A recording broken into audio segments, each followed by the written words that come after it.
বর্তমান সময়ের আপনার ফেসবুকের যে আর্নিং এইটা দিয়ে আপনার মনে করেন বাচ্চার চকলেট কেনার সমতুল্য। Zuckerberg is making lot of money, million content creator আছে, এদেরকে কলা দেখাচ্ছে। হ্যাঁ, আমার একটা ভিডিও দিয়ে আমার বাড়ি বিক্রি করা হয়ে যায়। রাজনৈতিক অরাজনৈতিক সব ভিডিও গুলো করি, কিন্তু আমার কোনো মতামত থাকে না। প্রিয় দর্শক, আপনারা যে যেখান থেকে এই ভিডিওটি দেখছেন, আমার বিশ্বাস সবাই সুস্থ আছেন, ভালো আছেন এবং নিরাপদে আছেন। আমি এই মুহূর্তে রয়েছি মার্কিন যুক্তরাষ্ট্রের নিউ ইয়র্কের জ্যাকসন হাইট এলাকায়, এবং আমার সঙ্গে রয়েছেন মার্কিন যুক্তরাষ্ট্র প্রবাসী বাংলাদেশি মার্কিন নাগরিক রুহুল সাহেব। রুহুল দীর্ঘ বছর এখানে বসবাস করছেন এবং স্থানীয়ভাবে ব্যাপক পরিচিত। শুধু স্থানীয়ভাবে বললে ভুল হবে, মার্কিন যুক্তরাষ্ট্র ছাড়াও রুহুলের কন্টেন্ট দেখেন আমাদের পশ্চিমবঙ্গ, আসাম, ত্রিপুরা এবং পুরো বাংলাদেশ জুড়ে। সুতরাং এটা বলার কোনো জায়গা নেই, নতুন করে বলার জায়গা নেই যে রুহুল সাহেব এই কন্টেন্ট ক্রিয়েশনে একেবারেই খুব জনপ্রিয় একজন ব্যক্তিত্ব। আমরা এই মুহূর্তে তার সঙ্গে কথা বলে জেনে নেবার চেষ্টা করব যে কিভাবে কন্টেন্ট এখানে, যখন উনি এসছেন পড়াশোনা করার জন্য, যতদূর উনি আমাকে অফ স্ক্রিনে বলেছেন, এবং পড়াশোনা করার ফাঁকে ফাঁকে কিভাবে এই একজন কন্টেন্ট ক্রিয়েটর হয়ে উঠলেন, এবং এই যুক্তরাষ্ট্রের মতো এত দ্রুত গতির একটি দেশে কিভাবে জনপ্রিয় কন্টেন্ট ক্রিয়েটর হয়ে উঠলেন। চলুন তাহলে গল্পে গল্পে আজকে আমরা জেনে নেব রুহুল সাহেব এবং এই আমাদের এই বাংলাদেশি কমিউনিটি কিভাবে ডেভেলপ করেছে এই মার্কিন যুক্তরাষ্ট্রে। রুহুল, আপনাকে আমাদের চ্যানেলে অনেক অনেক স্বাগত। আপনি কেমন আছেন সব মিলিয়ে? আলহামদুলিল্লাহ ভালো আছি, কেমন আছেন আপনি? আমিও ঈশ্বরের কৃপায় অনেক ভালো আছি। তো আপনার সঙ্গে আমি যখন যুক্তরাষ্ট্রে আসি, আপনাকে আমি নক করলাম এবং আপনি খুব সাড়া দিলেন, এবং আজকে জ্যাকসন হাইটের এখানে এসে আমাদের আলোচনা হলো। সব মিলিয়ে আপনি কি বলবেন? সবকিছু মিলিয়ে কি বলবো আমি, আপনি অনেক বড় একটা ইন্ট্রোডাকশন দিয়েছেন। সবগুলোর মানে গ্রহণযোগ্যতা আমি রাখি না। রুহুল সাহেব বলছেন, আমাকে সবাই রুহুল নামে জানে। আমার নাম হচ্ছে রুহুল খান। আর আমি হচ্ছে এখানে পড়াশোনা করার জন্য আসি নাই, আমি এসেছিলাম ডাইভার্সিটি ভিসা নিয়ে।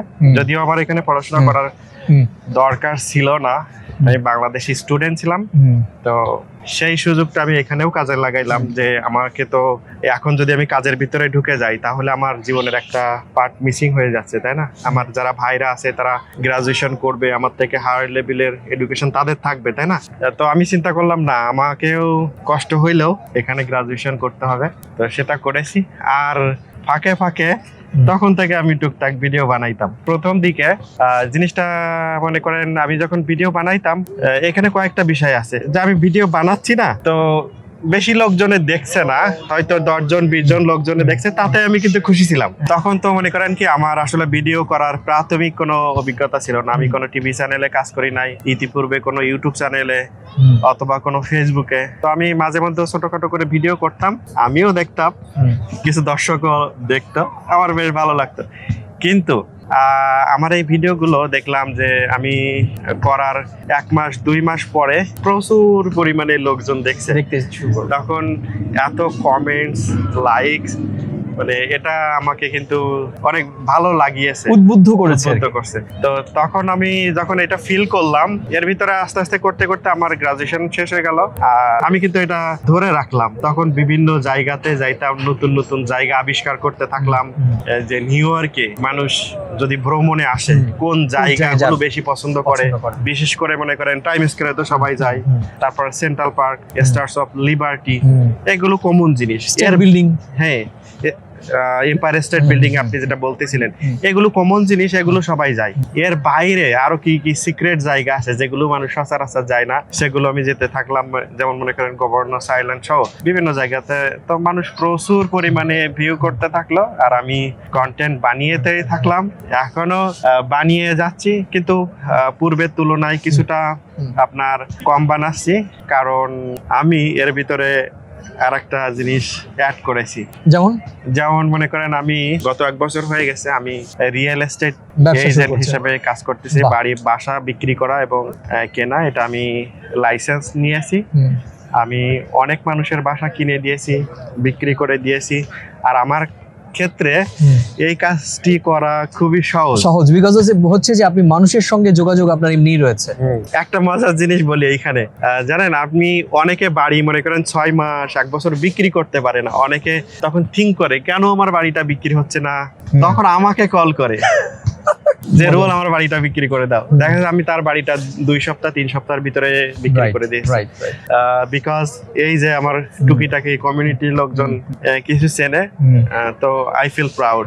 আর আমি অবশ্যই ক্রেডিটটা তাদেরকে দিতে চাই যারা আমার দর্শক বাংলাদেশ, এপার বাংলা ওপার বাংলা, মিডিল ইস্ট, আমেরিকাতে যারা আমাকে বা আমেরিকার বিভিন্ন স্টেটে যারা দেখে। আমি কেন আমি বাংলাদেশের কথা বললাম বা এপার বাংলা ওপার বাংলার কথা বললাম, এখানেও কিন্তু একটা সুন্দর পয়েন্ট আছে।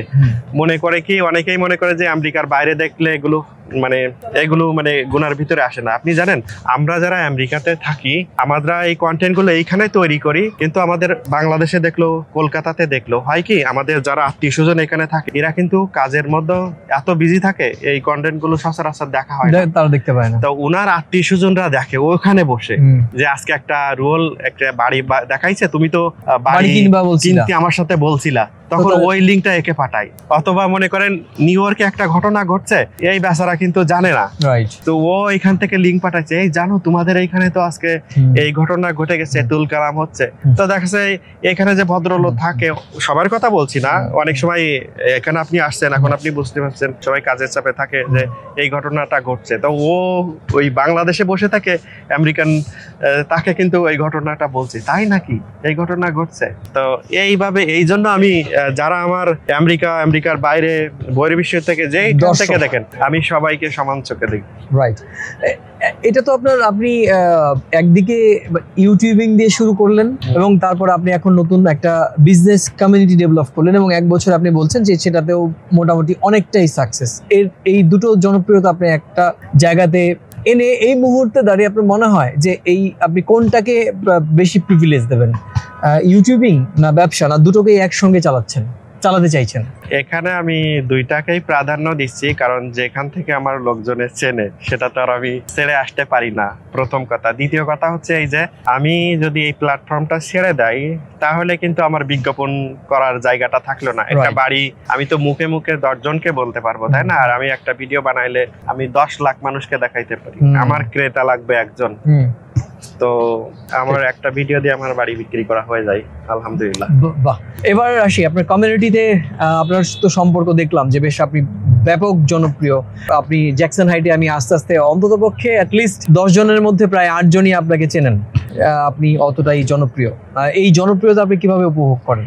আমি আসলে জনপ্রিয় এই কথাটা আমি অ্যাকসেপ্ট করছি না, কারণ আমি অতটা জনপ্রিয় না, আমি নিজেও জানি। আমার কমিউনিটির মানুষ যারা আমাকে ভালোবাসে আমি এটা সাদরে গ্রহণ করি, আলহামদুলিল্লাহ। কিছু বড় ভাই বা তাদের পরিবারের লোকজন আমাকে অনেক ভালোবাসে।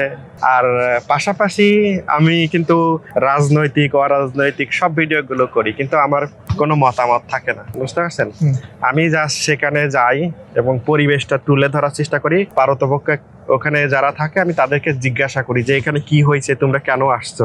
আমি আমার কোনো মতের কথা তার ভিতরে প্রবেশ করাই না। তো এই জন্য হয়তো তারা আমাকে ভালোবাসে, আর আলহামদুলিল্লাহ এর জন্য আই ফিল প্রাউড। তার মানে হচ্ছে রুহুল খান তার কিন্তু প্রথাগত সাংবাদিকতা করার কোনো প্রাতিষ্ঠানিক, আমি বলতে চাইছি পড়াশোনা নয়, মানে প্রাতিষ্ঠানিক কোনো মিডিয়া হাউসে কাজ করেননি কোনোদিন, কোনো টেলিভিশনে নেই কাজ করেননি, রেডিওতে কাজ করেননি, কোনো গণমাধ্যমে কাজ করেননি। তারপর তিনি যে সঠিক সাংবাদিকতা, মানে আমরা বলি ইথিক্যাল জার্নালিজম, সেটা উনি ফলো করেন। কারণ সাংবাদিকতার যখন আমি কোনো রিপোর্টিং করব, রিপোর্টিং এর ক্ষেত্রে কখনো আমার নিজের ব্যক্তিগত মতামতকে আমরা এক্সপ্লোর করব না, সেই নীতিতে রুহুল খান চলছেন। এবং ইতিমধ্যে আমিও যে প্রশ্নটা করতে চাইছিলাম, আচ্ছা আপনার প্রশ্নটা ওইখানে রেখে আমি একটুখানি অ্যাড করি এখানে। একটা জিনিস হয়েছে কি, আপনি তো যেহেতু আমাকে বললেন আমার কোনো মানে ভিডিও করার বা ধারণ করার কোনো অভিজ্ঞতা ছিল না, কি হয়েছে জানেন? মনে করেন আমি যে ভিডিও করছি না, মনে করেন আমার সাউন্ডটা ঠিকঠাক মতো যাচ্ছে না, অথবা ভিডিও ধারণটা কোনো জায়গায় আমাকে বেশি দেখাচ্ছি, অথবা সামনের অংশটা বেশি দেখায় ফেলাচ্ছি, আমাকে দেখাচ্ছি না, তখন দর্শকে আমারে কমেন্ট করে যে রুহুল তোমার সাউন্ডটা ঠিকঠাক মতো আসছে না। তখন আমি মনে করলাম যে আমার তাহলে আরো বেটার সাউন্ড কোয়ালিটি কিভাবে ইমপ্রুভ করা যায়, ইনস্ট্রুমেন্ট কিনতে হবে। তো আমি সেটা করলাম। তারপর মনে করেন অনেক সময় দেখাচ্ছি আমি ভিডিও করতে করতে আগে আমি আমাকে দেখাই যাচ্ছি, এখন তারা বলছে যে রুহুল একটু সামনে দেখাও, তখন আমি সামনে দেখাচ্ছি, বুঝতে পারছেন?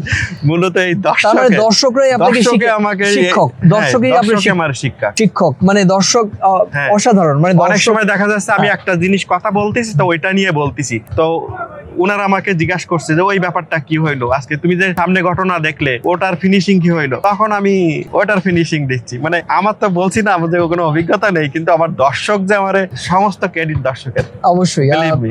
অসাধারণ, এটাই স্বাভাবিকভাবে আপনি যেভাবে যে জায়গা থেকে আপনি এত দ্রুত দর্শকদের ডিজিটাল কন্টেন্ট ক্রিয়েটর হিসেবে জনপ্রিয়তা পেয়েছেন, নিশ্চয়ই সেই কন্টেন্টের মধ্যে দর্শকরা তারা যা চান সেই জিনিসটা খুঁজে পেয়েছেন।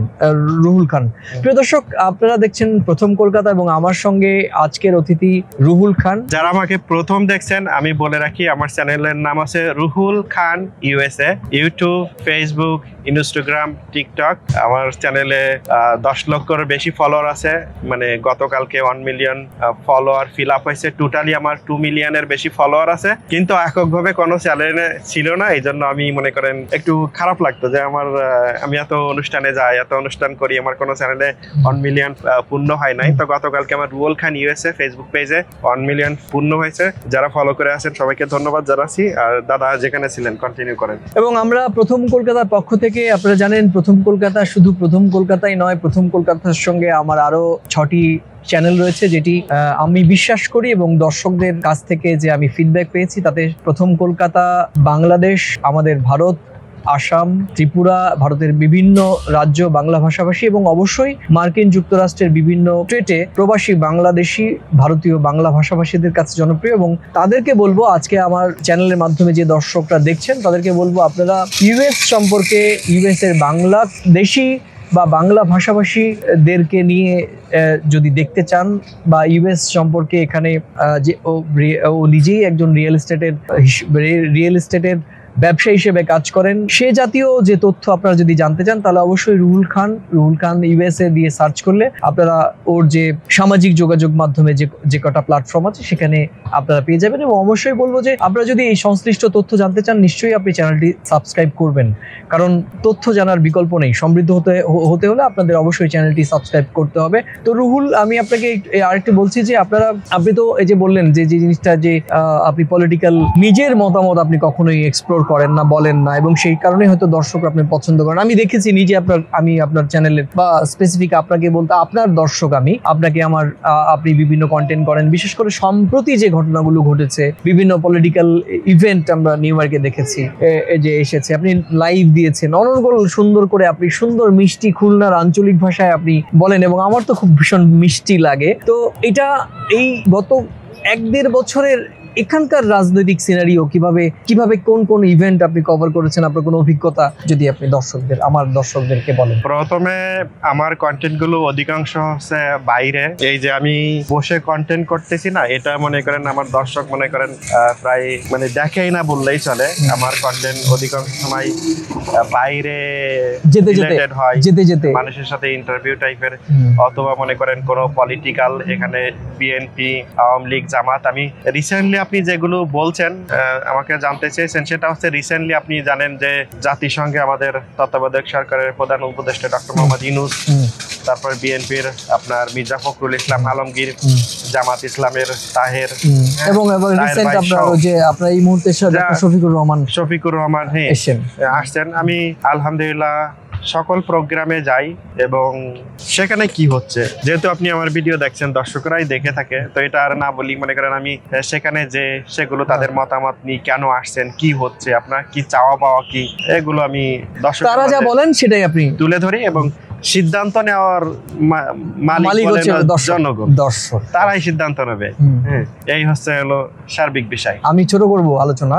আপনি প্রথমে এসে কিভাবে দেখেছিলেন এই কমিউনিটি, কি ভেবেছিলেন যে আপনার ভবিষ্যৎ কেমন হবে, আপনার আশঙ্কা, সম্ভাবনা, প্রত্যাশা, স্বপ্ন কেমন ছিল, আর আজকে দাঁড়িয়ে আপনি কেমন দেখছেন?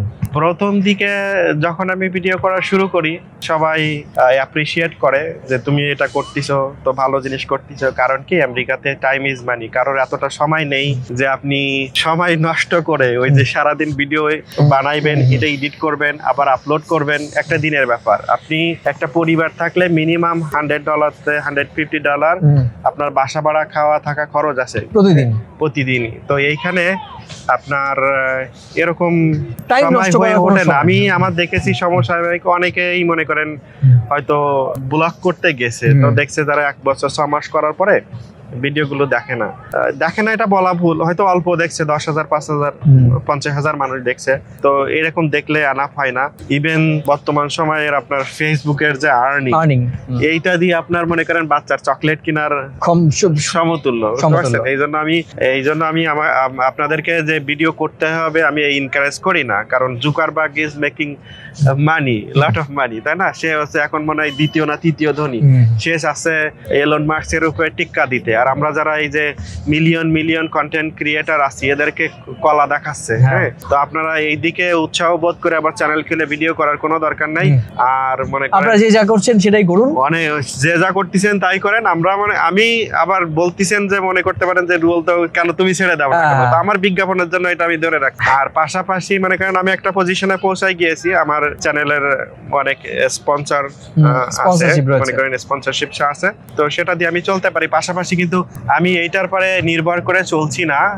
আপনি জানেন আমি রিয়েল এস্টেট এজেন্ট, বাড়ি কেনা বেচার কাজ করি। তো আরো এই ভিডিও করতে যে অনেকের পরিবার মনে করেন যে আছে না কাপল ব্লগ, অনেক সময় দেখা যাচ্ছে যে হাজবেন্ড চায় না ওয়াইফ করবে, তো অনেক সময় পরিবার নষ্ট হয়ে যায়। তো আমি বলবো এর ভিতরে আহামরি তেমন কিছু নাই। আপনারা যেখানে আছেন আমার মনে হয় ভালো আছেন, এখানে নতুন করে এই জায়গাটা রিবিল্ড করার দরকার নেই। ঠিক আছে, সত্য কথা বলাই ভালো, অনেকেই জানেন না। তো অনেক সময় মনে করেন যে আহামরি এর ভিতরে কি আছে, এর ভিতরে ওই যে জুকারবার্গ কলা দেখাচ্ছে। আচ্ছা রুহুল খান, আপনি তো মানে মার্কিন যুক্তরাষ্ট্রে রয়েছেন, তার আগে আপনি বাংলাদেশে ছিলেন। গত 1 দশক বা তার একটু বেশি সময়ের পর ধরেই আর কি ডিজিটাল মিডিয়াটা জনপ্রিয়তা পায়। আপনি নিজে একজন কন্টেন্ট ক্রিয়েটর হিসেবে আর কোন কোন জায়গার কন্টেন্ট আপনি দেখেন, কোন কোন চ্যানেল আপনি দেখেন, বা ইউটিউবার বা যারা কন্টেন্ট ক্রিয়েট করে আপনি কার কার চ্যানেল দেখেন, কে আপনার আমি মানে এরকম ভাবে আপনি যেটা জিজ্ঞাসা করছেন কার কার কন্টেন্ট দেখি, আমি মোটামুটি যখন ফ্রি থাকি সবাইটা মোটামুটি আমি দেখি যে সবাই কেমন করতেছে।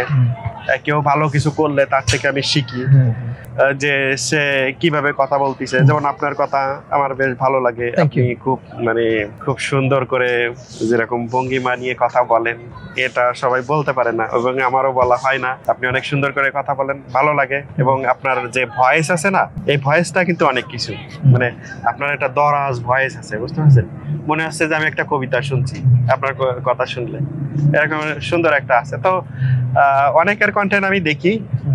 যদি স্পেসিফিক্যালি আপনি বলতে বলেন কারোর নাম, সেটা হচ্ছে মনে করেন আরজে কিবরিয়া, আমাদের বাংলাদেশে বগুড়ার ভাই আরজে কিবরিয়া। আমি জানি না আপনার তার সাথে দেখা হয়েছে কিনা, ওনার কণ্ঠটা খুবই ভালো, ওনার যে বিশ্লেষণ বা আমার সবকিছু ভালো লাগে।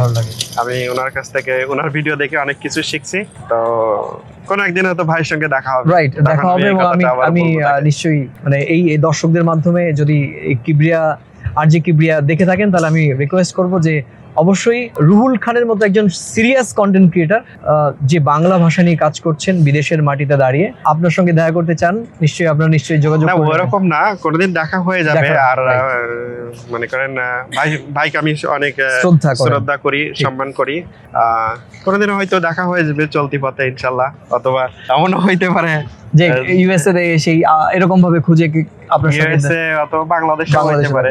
কলকাতার আমি জানি তার ঢাকায় অফিস আছে। কলকাতায় কার কন্টেন্ট দেখেন আপনারা? কলকাতাতে কন্টেন্ট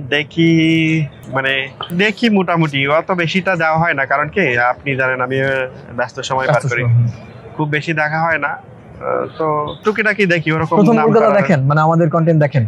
প্রথম কলকাতা দেখেছি, আপনার অনুষ্ঠান দেখেছি যখন আমাদের দেশে একটা অরাজকতা হচ্ছিল, তারপর ওপার বাংলাও অরাজকতা হচ্ছিল। তো আমি একটু পলিটিক্যাল বিষয় যেহেতু ভিডিও করি, তো একটু নলেজ রাখার চেষ্টা করি, তখন দেখেছি কে কি বলছে। তবে আপনাদের কন্টেন্ট ভালো লেগেছে আমার, যে আপনারা যে হকার সাংবাদিক আছে না, উনি তো বিতর্কিত, তো সেক্ষেত্রে আপনাদের কন্টেন্ট আমার অনেক ভালো লেগেছে। আপনাদের নিরপেক্ষতা আমি দেখেছি, এই জায়গাটা আমার ভালো লাগে। ভারতের মিডিয়া সম্পর্কে মানে আপনাদের কোনো মূল্যায়ন আছে কিনা, অ্যাজ এ বাংলাদেশি কমিউনিটি বা media, part of the media, মানে ভারতের মিডিয়াগুলো, বিশেষ করে বাংলা মিডিয়া, ভারতের ওভারঅল মিডিয়া তো অনেক বড়, বাংলা মিডিয়া সম্পর্কে আপনার কোনো মন্তব্য আছে? বাংলা মিডিয়া সম্পর্কে তেমন কোনো মন্তব্য করতে চাচ্ছি না। যারা দর্শক হিসেবে না, তেমন এইখানে আমার কোনো মন্তব্য নাই। বা আমাদের দর্শকদের জন্য কিছু বলবেন আপনি? Thank you so much. ওপার বাংলা যেটা বলে, যারা বাংলা ভাষায় কথা বলেন নিশ্চয়ই আমার ভিডিওগুলো আপনারা দেখেন, কারণ কিভাবে দেখেন আমি কিভাবে বুঝি, যখন আপনারা কমেন্ট করেন যে আমি ত্রিপুরা থেকে দেখছি, আসাম থেকে দেখছি, মিজোরাম থেকে দেখছি, তাই না, আরো অনেক জায়গা আছে, তখন আমি বুঝতে পারি। আর আমার চ্যানেলে একটা ডাটা প্রকাশ করে, তো আমি সেটা দেখে বুঝতে পারছি যে ওপার বাংলাতে অসংখ্য লোকজন দেখেন, লক্ষ লক্ষ লোকজন দেখেন। তো আপনাদের সবাইকে ধন্যবাদ জানাচ্ছি। ইনশাল্লাহ কোনো একদিন দেখা হয়ে যাবে ওপার বাংলাতেও, যদি সেই সুযোগ কোনোদিন আসে। আর সবাই ভালো থাকবেন, সুন্দর থাকবেন, সুস্থ থাকবেন। আমার এবং আমার পরিবারের জন্য অবশ্যই দোয়া করবেন। আমি সুস্থ থাকলে পরে আপনাদের আরো গুরুত্বপূর্ণ সুন্দর সুন্দর কন্টেন্ট উপহার দিতে পারবো বলে আশা করিতেছি। থ্যাংক ইউ, অনেক ধন্যবাদ রুহুল খান। আপনারা দেখছিলেন এই ভিডিওটি, এবং আমরা চেষ্টা করেছি এবং আমি চেষ্টা করি বরাবরই ভারত বা বাংলাদেশ এই দুটো দেশের বাংলা ভাষাভাষী মানুষের সঙ্গে সম্পর্ক পুনর্নির্মাণ করার। কারণ আপনারা জানেন যে এই দুটো দেশের মধ্যে দীর্ঘ ইতিহাস রয়েছে, 1947, 71 এবং তারপর 2024। রাজনৈতিক দৃষ্টিভঙ্গি দিয়ে বহু ক্ষেত্রে এই দুই দেশের সম্পর্কের উত্থান পতন হয়েছে, কিন্তু আখেরে দুই দেশের বাংলা ভাষাভাষী মানুষ যে যেখান থেকে যেভাবেই থাকুন না কেন, দুই দেশের মানুষের সঙ্গে সম্পর্ক তারা নিবিড় রাখার চেষ্টা করেছেন। ভালোবাসার সম্পর্কে ভুল বোঝাবুঝি অনিবার্য, আর ভুল বোঝাবুঝি মানেই সম্পর্কের গভীরতা।